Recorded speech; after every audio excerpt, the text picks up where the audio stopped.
Alors bonjour, bienvenue à tous. Alors ça fait déjà trois fois que nous parlons du scellement des 144 000.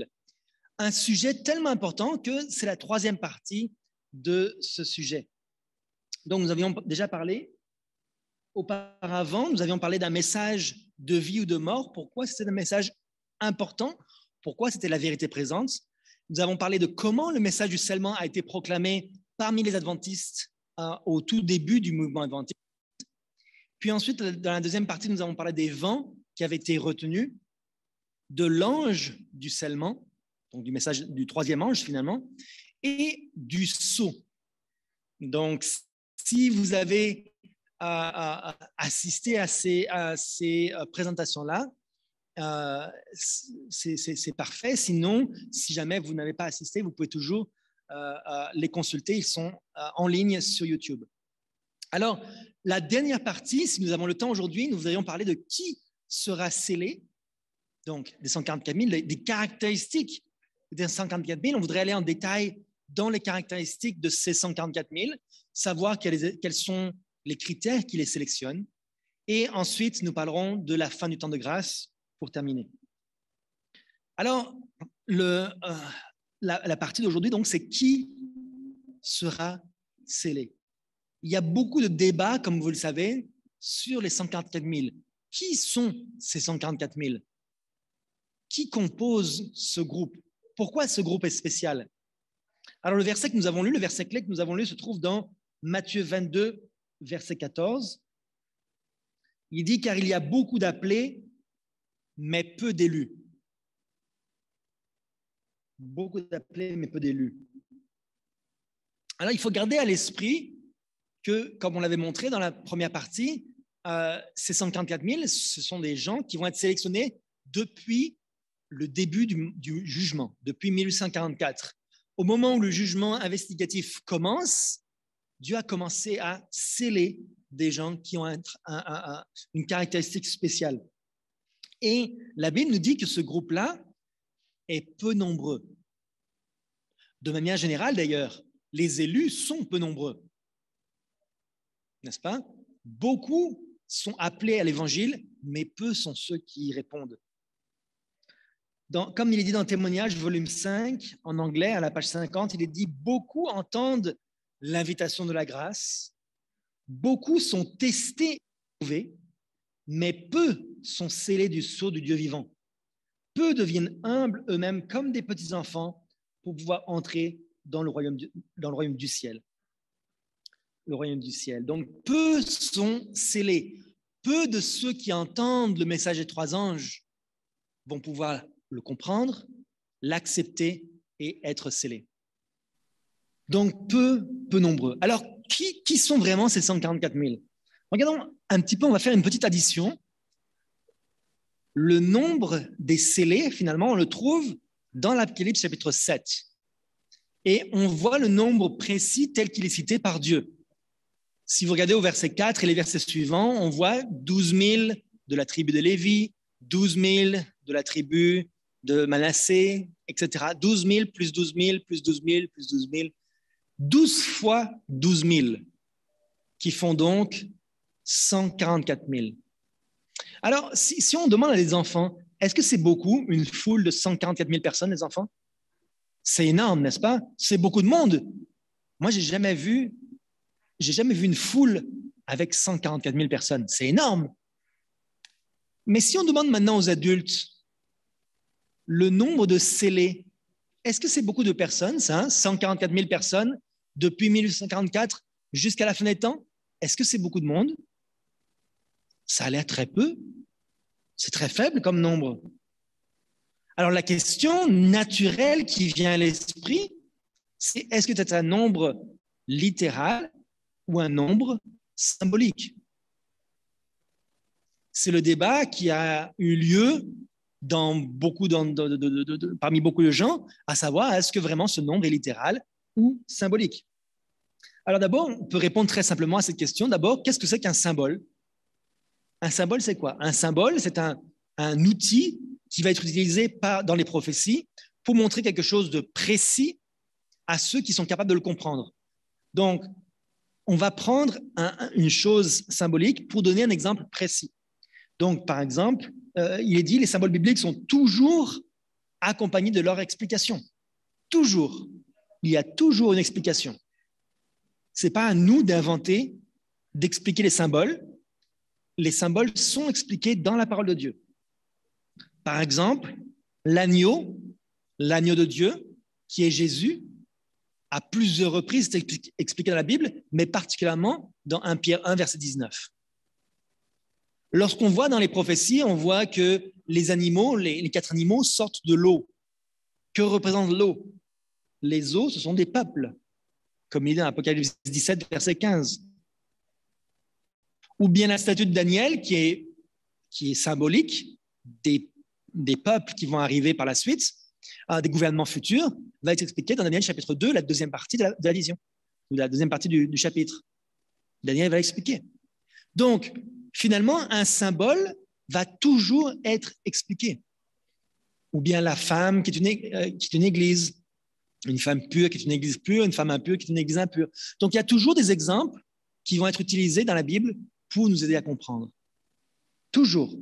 On ne peut pas symboliser quelque chose à notre gré. On ne peut pas choisir de dire ça c'est symbolique et ça devrait être et on va inventer quelque chose. Non.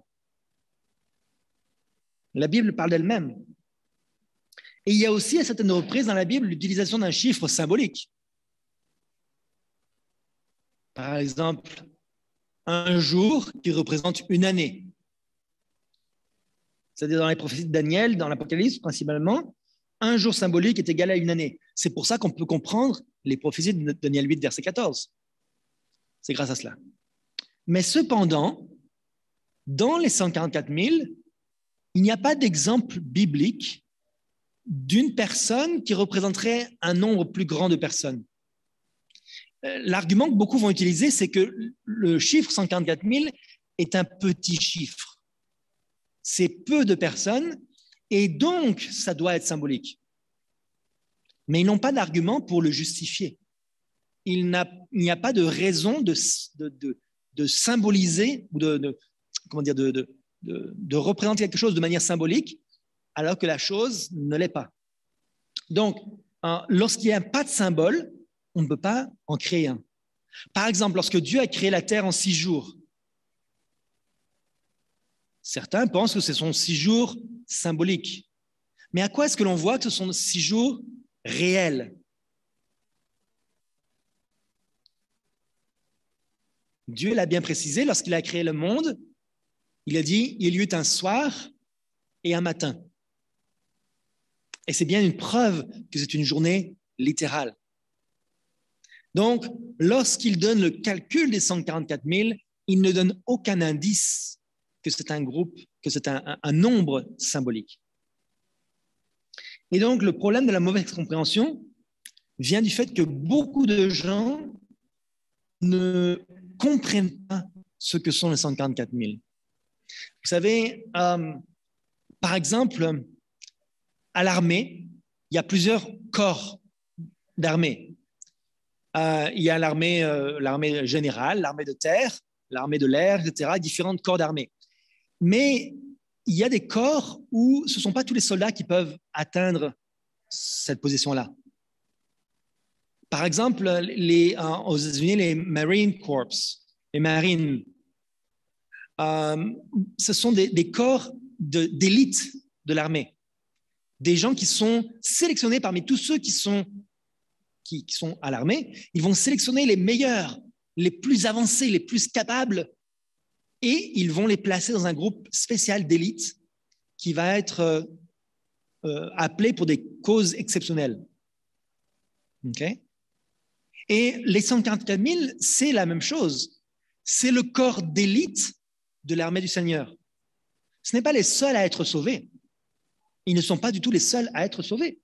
Regardez, il y a une grande foule dans Apocalypse 7, verset 9. Donc d'abord, Apocalypse 7 va nous expliquer qu'il y a les 144 000. Puis ensuite, il dit, après cela, verset 9, je regardais, voici, il y avait une grande foule que personne ne pouvait compter. Donc la première foule, on l'a comptée, il y en a 144 000. Et la deuxième foule, la grande foule, elle, on ne peut pas la compter. Elle vient de toute nation, de toute tribu, de tout peuple et de toute langue. Ils se tenaient devant le trône et devant l'agneau, revêtus de robes blanches et des palmes dans leurs mains. Donc les palmes étant un symbole de victoire, les robes blanches étant un symbole de pardon de leurs péchés, ce sont des gens qui sont sauvés. Donc la grande foule est un groupe de personnes sauvées, les 144 000 aussi. Donc il y a deux groupes de sauvés. Mais alors qui sont vraiment ces 144 000? Ils ont des caractéristiques différentes. Comme on l'avait vu déjà auparavant, ce sont des gens qui comprennent le message des trois anges, qui ont accepté le sabbat. On va le voir plus tard, qui connaissent le chant de Moïse et de l'agneau, qui est le chant de leur expérience, et qui vivent depuis 1844. Donc ce ne sont pas forcément les seuls sauvés depuis 1844, mais c'est un groupe spécial qui a ces caractéristiques-là et encore d'autres que l'on va voir. Donc la grande foule, elle, par contre, peut-être n'a pas connu le sabbat. Il y a des gens qui meurent aujourd'hui, peut-être que Dieu les sauve, mais qui n'ont aucune connaissance du sabbat. Ou bien autrefois aussi. Ou bien ils ont vécu avant 1844. Ou bien ils ne connaissent pas toute la loi de Dieu. Peut-être qu'il y a des baptistes du 7e jour qui peuvent être sauvés, qui connaissent le sabbat, mais qui ne connaissent pas vraiment la volonté de Dieu. Donc, est-ce que vous comprenez les éléments qui sont indispensables pour faire partie des 144 000? Ce sont certains critères qui sont évidents, et il y en a d'autres encore que l'Esprit prophétie va pouvoir nous expliquer plus en détail. Donc, voilà le problème qui est résolu. C'est une mauvaise compréhension de qui sont les 144 000. Ce ne sont pas les seuls sauvés. Ce ne sont pas... voilà. Mais si on comprend que les 144 000 seront sélectionnés parmi ceux qui connaissent le message des trois anges, le sabbat, qui vivent depuis 1844, qui seront persécutés pour leur foi, qui auront vaincu Satan, qui seront purs, sans tache et sans péché, alors ce chiffre n'est pas trop grand. Dites-moi, frères et sœurs, combien de personnes autour de vous connaissez-vous qui n'ont aucun péché, qui ne pêchent plus? Combien de personnes est-ce que vous en connaissez? Moi, je n'en connais pas. Où est-ce qu'on va trouver ces 144 000? Le Seigneur Jésus le disait, lorsqu'il reviendra, trouvera-t-il de la foi sur la terre? Où sont les fidèles? Regardez un petit peu, il y a un autre argument qui est présenté. Certaines personnes disent, oh, les 144 000, ce sont juste des juifs, juste des gens de nationalité israélienne plutôt. Ce sont juste des gens qui sont en Israël, des juifs. Ça ne peut pas être les gens de l'extérieur. Mais vous remarquerez qu'il y a une anomalie au niveau des tribus. Vous remarquerez que ce ne sont pas toutes les tribus d'Israël qui sont citées. Il en manque. Et ce sont aussi, la tribu de Joseph n'a jamais existé. Donc, on voit bien que là, ici, il y a quelque chose de spécial. Qu'est-ce que ça pourrait vouloir dire? Regardez les caractères des tribus. Regardez la signification du nom de chacun de ces personnages. Judas signifie « je louerai le Seigneur ». Ça, c'est l'ordre tel qu'il est donné dans l'Apocalypse. Ruben dit « il m'a regardé ».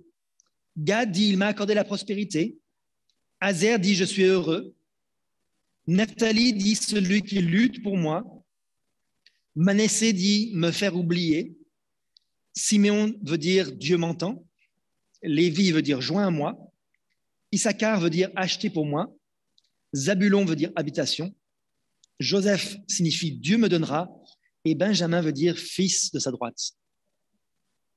Et ce qui est intéressant, je ne sais pas si c'est intentionnel ou pas, mais si on met tous ces mots ensemble dans le même ordre qui est donné par l'Apocalypse, regardez ce qu'on pourrait faire comme phrase. « Je louerai le Seigneur car il m'a regardé et il m'a accordé la prospérité. Je suis heureux car celui qui lutte pour moi me fait oublier. Dieu m'entend et s'unit à moi. Il m'a acheté une demeure. Dieu me donnera le fils de sa droite. C'est beau, n'est-ce pas? Ce sont des paroles qui pourraient très bien s'appliquer aux 144 000. Chacune de ces tribus-là, chacune de ces personnes-là avait un caractère différent. Donc, on voit qu'il y a un indice qui nous permet d'expliquer qu'il ne s'agit pas seulement d'Israélites, de gens de l'Israël réel qui n'ont jamais accepté Jésus, mais il s'agit de gens qui ont un caractère tout à fait spécial dans l'Israël spirituel, parmi le peuple de Dieu spirituel de nos jours. Alors par contre, notre mission n'est pas de savoir qui sont les 144 000 de manière exacte. Ce n'est pas à nous de dire, cette personne-là, je crois qu'elle fait partie des 144 000. Celle-ci, non, certainement pas. Ce n'est pas à nous de juger les cœurs. Notre mission à nous, comme Sir White le disait en 1905, elle disait, efforçons-nous avec toute la force que Dieu nous a donnée d'être parmi les 144 000. Lorsqu'on voit ce petit chiffre, on peut être découragé. Notre mission n'est pas de regarder aux chiffres. Regardez ce que 12 disciples ont pu faire et ont transformé le monde entier. Jusqu'à 12 personnes. Notre travail est de nous efforcer nous-mêmes, moi personnellement, de faire partie des 144 000. Donc, c'est pour ça que nous croyons que c'est un nombre littéral et un nombre réel qu'il est possible d'atteindre. Mais est-ce que ce sont tous les observateurs du sabbat qui vont être scellés? Dans Témoignage volume 2, à la page 76, il est dit « Ceux prétendant observer le sabbat ne seront pas tous scellés. Ils sont nombreux, les fidèles, qui, même parmi ceux qui enseignent la vérité aux autres, ne recevront pas le sceau de Dieu sur le front. Ils avaient la lumière, ils connaissaient la volonté de leur maître, ils comprenaient les points de notre message, mais leurs œuvres n'étaient pas en harmonie avec leur profession de foi. » Donc ici, il est parlé même des pasteurs, n'est-ce pas? Ceux qui enseignaient la vérité aux autres. Même des dirigeants d'église qu'on pensait irréprochables. Alors, si quelqu'un doit être sauvé, c'est bien lui. Même ceux-là peuvent nous décevoir. Pourquoi? Si leurs œuvres n'étaient pas en harmonie avec leur profession de foi. Dieu ne juge pas notre vie basée sur ce que nous prétendons être. Il ne juge pas notre vie sur le fait que notre nom est inscrit dans les registres d'église. Il nous jugera basé sur nos actions, sur nos œuvres. Il est dit, seuls ceux qui recevront le sceau du Dieu vivant obtiendront le passeport pour les portes de la sainte cité. Mais il y en a beaucoup qui remplissent des responsabilités dans l'œuvre de Dieu sans être des croyants sincères. Et tant qu'ils restent dans cette situation, ils ne peuvent pas recevoir le sceau du Dieu vivant. Ils se confient en leur propre justice, laquelle est considérée par le Seigneur comme une folie. Donc, on peut recevoir le sceau de Dieu si on change. Mais si on reste tel que l'on est, on ne peut pas le recevoir. Peu importe quelle position on a. Alors, quel caractère, quelle position, quel état d'esprit devons-nous avoir pour faire partie des 144 000? Puisque ce n'est pas tous ceux qui observeront le sabbat. Regardez Témoignage volume 2, page 77, il est dit « Aucun de nous ne recevra le sceau de Dieu tant que son caractère aura une tache ou une souillure. C'est à nous qu'incombe le devoir de nous corriger de nos défauts de caractère et de nettoyer de toute souillure le temple de notre âme. Bien sûr, avec l'aide de Dieu, mais c'est notre travail. C'est comme si Dieu nous donne un aspirateur et nous dit « Vas-y, maintenant, aspire ta maison ». Il nous donne tous les moyens de le faire, mais c'est à nous d'accepter. On a tous les outils pour le faire. Si on ne nettoie pas notre maison, c'est à qui la faute? C'est à nous, c'est pas à Dieu. Et donc, les caractéristiques pour faire partie des 144 000, c'est d'avoir un caractère sans tache ni souillure. sans défaut de caractère. Waouh! Pas de violence, pas de jalousie, pas d'orgueil, pas de mensonge, rien de toutes ces choses-là. Un caractère parfait, un caractère humble, un caractère qui est prêt à se soumettre à Dieu lorsqu'il nous parle. Voilà pourquoi beaucoup d'observateurs du sabbat ne seront pas sélectionnés. Voilà pourquoi nous devons être inquiets. Non pas une inquiétude qui nous fait avoir de la panique, mais une inquiétude qui nous réveille, qui nous pousse, qui nous motive à agir. Parce que, frères et sœurs, nos caractères ne sont pas encore sans tache ni souillure. La dernière fois que quelqu'un vous a fait une remarque, est-ce que vous vous êtes senti offensé? Comment est-ce que vous l'avez pris? Peut-être qu'elle était injustifiée. Mais même s'il était injustifié, comment est-ce que nous avons réagi?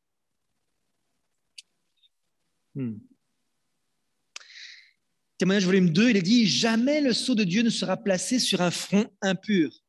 Jamais il ne sera placé sur le front de l'ambitieux, de celui qui aime le monde. Il ne sera jamais placé sur le front des hommes et des femmes dont les lèvres sont fausses et le cœur trompeur. » Vous avez remarqué qu'il y a 3 fois le mot « jamais ». Jamais, jamais, jamais. Quand Dieu dit jamais, c'est vraiment jamais. Parmi tous ceux qui prétendent connaître le sabbat, si nous sommes impurs, ambitieux, si nous aimons le monde et si nos lèvres prononcent des mensonges ou trompent les gens, jamais nous pourrons faire partie des 144 000. Le critère pour être sélectionné dans ce groupe spécial est extrême. Vous avez déjà participé à des compétitions ou des compétitions de sport ou des choses où il fallait devenir excellent pour être sélectionné? Quand j'étais jeune, j'ai fait un peu d'athlétisme. Je faisais du saut de haie et le 110 mètres haie. Et ma mère n'aimait pas beaucoup les compétitions, mais un jour, elle m'a laissé en faire une. Et je pensais que j'étais bon, parce qu'à l'école, j'étais le premier dans mon école. Et lorsque je suis allé à la compétition, c'était pour tout un district. Je me suis mis en position, c'était la première fois, et j'allais avec la confiance, l'assurance. je vais au moins, si je ne vais pas arriver premier, je serai en tout cas bien classé, parce que je suis bon. Et je suis parti, et je me suis dit, comment font-ils pour aller si vite? Je suis arrivé dernier. C'est ce que la Bible dit, n'est-ce pas? Les premiers seront les derniers. Frères et sœurs, si nous voulons arriver les premiers dans le royaume des cieux, il faut nous entraîner. Il faut entraîner nos muscles spirituels. Il faut agir. Si on reste assis chez nous sur un canapé toute la journée, nos muscles vont disparaître. Eh bien, c'est la même chose de manière spirituelle. Si nous ne travaillons pas à notre salut avec crainte et tremblement, nous ne pouvons pas faire partie de ce groupe d'élite. C'est seulement ceux qui seront parfaits, qui auront travaillé intensément pour leur salut, qui seront sauvés, qui feront partie de ce groupe. Il est dit le nom de Dieu, il est dit si nous recevons l'image de Dieu, si nos âmes sont purifiées de toute souillure morale, le sceau de Dieu sera placé sur nos fronts et nous serons préparés pour les scènes finales de l'histoire de cette terre. Le sceau de Dieu ne sera point apposé sur ceux qui ne s'affligent pas de leur misère spirituelle et qui ne gémissent pas sur le péché des autres. Jésus ne sera pas d'accord pour mettre son nom, le nom de son Père, sur notre front. Dieu ne peut pas signer si la personne ne qualifie pas, si la personne ne remplit pas les conditions. On ne donne pas une médaille aux perdants. C'est impossible. Pourquoi j'ai perdu la course? Ce n'est pas parce que je n'étais pas capable de la gagner. C'est parce que je pensais que je la gagnerais et donc je ne m'étais pas préparé. Voilà pourquoi beaucoup seront perdus. Non pas parce qu'ils ne sont pas capables, parce qu'avec Jésus, nous pouvons tout. Mais ils seront perdus parce qu'ils penseront qu'ils n'ont pas besoin de se préparer, parce qu'ils se disent, tout va bien. Dieu me sauve déjà, je n'ai pas besoin de me préparer. Dans Message choisi, volume 2, page 160, il est dit ceux qui se tiennent sous la bannière ensanglantée du prince Emmanuel ne peuvent s'unir aux francs-maçons ou à quelque autre société secrète. Le sceau de Dieu ne sera apposé sur aucune personne qui maintiendra une telle relation après que la lumière aura brillé sur son chemin. Le Christ n'est pas divisé et les chrétiens ne peuvent servir à la fois Dieu et Mammon. Sortez du milieu d'eux et séparez-vous, dit le Seigneur. Ne touchez pas à ce qui est impur et je vous accueillerai. Je serai pour vous un père et vous serez pour moi des fils et des filles, dit le Seigneur Tout-Puissant. Si nous avons des liens avec des organisations que Dieu ne peut pas approuver, si nous sommes membres d'une église que Dieu n'approuve pas,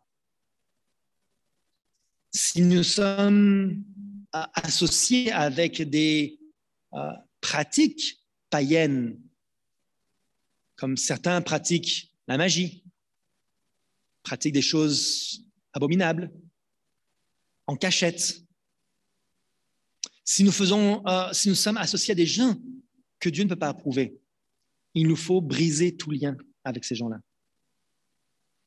Donc, pour que les 144 000 aient la victoire, il faut qu'ils aient une vie parfaite. Ce n'est pas tous ceux qui prêchent l'Évangile, qui disent « Seigneur, Seigneur », qui seront sauvés. Regardez ce qu'il dit dans Premiers Écrits, page 37. C'était le temps de détresse de Jacob. Tous les saints dans l'angoisse implorèrent le Seigneur et il les délivra par sa voix puissante. Les 144 000 triomphèrent. Leur visage était illuminé de la gloire de Dieu. Je vis ensuite un groupe de personnes qui poussaient des cris de désespoir. Sur leurs vêtements étaient écrits ces mots en gros caractères. Tu as été pesé dans la balance et trouvé trop léger. Je demandais ce qu'était ce groupe. L'ange me répondit.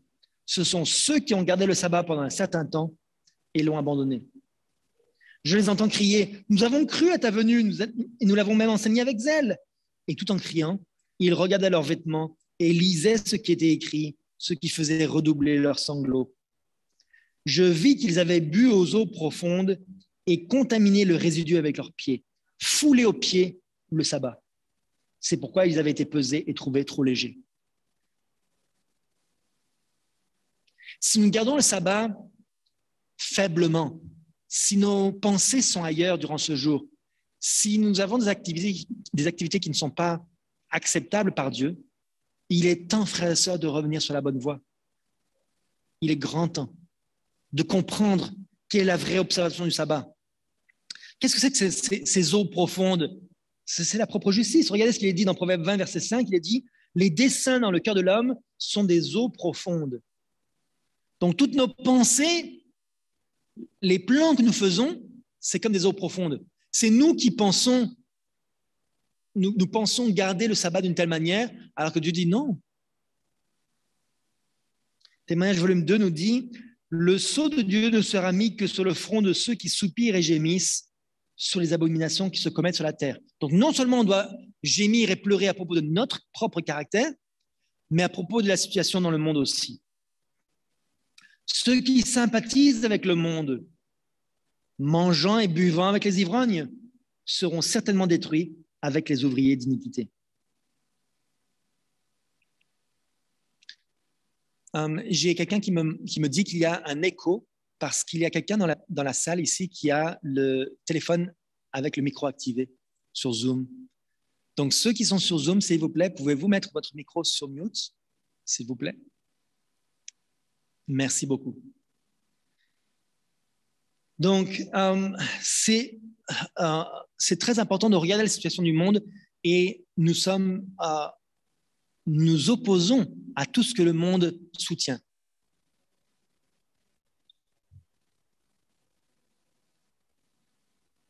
Nous devons être transformés à l'image du ciel. Nous devons être comme Jésus. Voilà la manière dont nous devons agir. Voilà la personne que nous devons être. Des fils et filles de Jésus, dignes de lui. Dans le témoignage, toujours, il est dit, aujourd'hui, chacun doit étudier la Bible pour lui-même, à genoux devant Dieu, avec le cœur humble et docile d'un enfant, s'il veut connaître ce que Dieu lui demande. Ceux qui seront vainqueurs sur le monde, sur la chair et sur le diable, auront le privilège de recevoir le sceau du Dieu vivant. Donc, lorsqu'on voit à quel point il faut être un peuple d'élite, des hommes et des femmes extraordinaires pour faire partie des 144 000, il ne faut pas être découragé. Oui, il faut être parfait. Oui, il faut avoir vaincu nos tentations. Oui, il faut avoir eu la victoire sur Satan grâce à Jésus, mais il ne faut pas se décourager. Si vous pensez que c'est impossible, vous vous trompez. C'est possible. Ceux qui voient les athlètes qui courent dans les stades olympiques, est-ce que vous pensez qu'ils sont nés comme ça? Peut-être qu'ils ont un certain talent, mais ils ne sont pas nés en courant le 100 mètres en 10 secondes. Ils ont acquis, ils ont développé leurs compétences qu'ils avaient reçues à la naissance. Croyez-vous que Dieu nous a créés incapables d'être sauvés? Nous avons toutes les capacités d'être sauvés. Tous peuvent l'être s'ils s'entraînent. Comment faire? Comment se préparer? Il est dit, vous devez apprendre à l'école du Christ. Sinon, vous ne pourrez jamais être qualifié pour un grade plus élevé, recevoir le sceau du Dieu vivant, passer par les portes pour entrer dans la cité de Dieu et être couronné de gloire, d'honneur et d'immortalité. Apprendre à l'école de Christ et non pas à l'école du monde, comme on le disait. Le monde, si on regarde tout ce que le monde nous enseigne, lorsqu'on va sur Internet, lorsqu'on regarde la télévision, lorsqu'on regarde les films, lorsqu'on écoute les émissions, lorsqu'on lit les articles de journaux, lorsqu'on parle aux gens autour de nous, qu'est-ce que les gens nous enseignent? Suivre Dieu? Jamais. Jamais le monde ne nous pousse dans la bonne direction. Peut-être certains amis, mais ils sont très rares. Nous devons nous instruire auprès de Jésus. Nous ne pouvons pas rester des chrétiens ordinaires, comme la majorité des gens. Témoignage pour les pasteurs, il est dit, ce sceau sera-t-il appliqué sur ceux qui ont des esprits impurs, sur les fornicateurs, les adultères, ceux qui convoitent la femme de leur prochain? Que votre âme réponde à cette question. Mon caractère répond-il aux demandes essentielles afin que je puisse recevoir un passeport me permettant d'accéder aux demeures que Christ a préparées pour ceux qui en sont dignes? La sainteté doit faire partie de notre caractère. Vous savez, la sainteté ne se lit pas, ne se voit pas forcément de manière aussi visible que des muscles. Des muscles, quelqu'un qui s'est entraîné, c'est visible, ça se voit facilement. La sainteté de caractère, ça ne se voit pas forcément. Si mon frère ou ma sœur travaille sur son caractère, je ne vais peut-être pas le voir, mais Dieu qui est dans le ciel le voit. Ne nous jugeons pas les uns les autres en nous comparant avec la moyenne des gens. Vous savez, une autre chose que je faisais, une autre erreur que je faisais alors que j'étais jeune à l'école, ma mère me disait tout le temps, tu as les capacités pour être un élève brillant. Et je le savais. Et pourtant, j'étais un élève moyen. Un peu dans la moyenne, un peu supérieur à la moyenne, mais tout juste. Et ça me satisfaisait. J'étais content. La vie était facile. Je n'avais pas besoin de trop étudier. Ça, c'est un problème, frère et sœur. Désirer être moyen, c'est être sûr d'être perdu. La moyenne de l'humanité sera perdue. Les gens ordinaires que vous côtoyez tous les jours, qui ne sont ni vraiment mauvais, ni vraiment bons, seront certainement perdus. C'est grave. Parmi ceux qui connaissent le message des 3 anges, la vérité du sabbat, nous n'avons pas la possibilité de faire partie de la grande foule. La grande foule, je vous le rappelle, c'est ceux qui ne connaissent pas le sabbat. C'est ceux qui ne connaissent pas la voix de Dieu. Pour nous, si nous connaissons la vérité et que nous ne la mettons pas en pratique, nous sommes perdus. Pour le monde entier, c'est très peu, 144 000. Mais pour les adventistes qui connaissent vraiment la volonté de Dieu, ce n'est pas très peu. Il y a très peu d'adventistes qui se préparent réellement pour la venue de Jésus. Très peu, malgré leur nom. Alors, pour être saint, je vais m'arrêter bientôt, nous n'aurons pas le temps de finir aujourd'hui, mais pour être saint, il faut apprendre à l'école de Christ. Et comment nous pouvons apprendre? Quelle est la méthode que Jésus nous donne pour apprendre? C'est la souffrance. Il y a une expression en France, il dit il faut souffrir pour être beau. Cette expression-là, c'est souvent pour encourager les gens par exemple, à toutes sortes de choses. En tout cas, mais c'est une expression qui explique qu'il faut vraiment souffrir pour arriver à un bon résultat. La méthode de Jésus, c'est de nous donner des épreuves. Qu'est-ce que vous préférez? Est-ce que vous préférez une vie ordinaire, moyenne, sans souffrance, où tout se passe bien, une vie agréable et être perdu? Ou bien vous préférez une vie difficile, une vie de sacrifice, de souffrance, de renoncement, de rejet et le salut éternel? Qu'est-ce que vous préférez? On recule à l'idée de la souffrance. L'être humain, naturellement, ne peut pas tolérer la souffrance. Mais Dieu nous assure que par sa grâce, nous pouvons avoir la victoire. Regardez, il est dit, premiers écrits, il est dit, je vis que ceux qui venaient d'accepter la vérité devaient apprendre à souffrir pour le Sauveur, savoir supporter de dures épreuves afin d'être purifiés et de recevoir le sceau du Dieu vivant.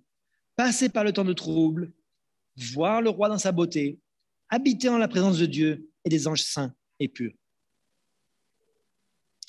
Aucune personne non préparée ne pourra faire partie du royaume de Dieu.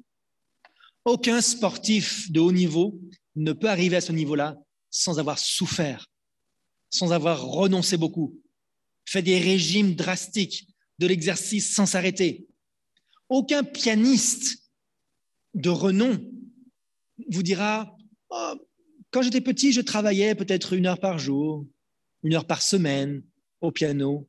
Non, les plus grands pianistes travaillent 6, 7 heures, 8 heures par jour au piano pour devenir excellent. Voilà comment on devient excellent.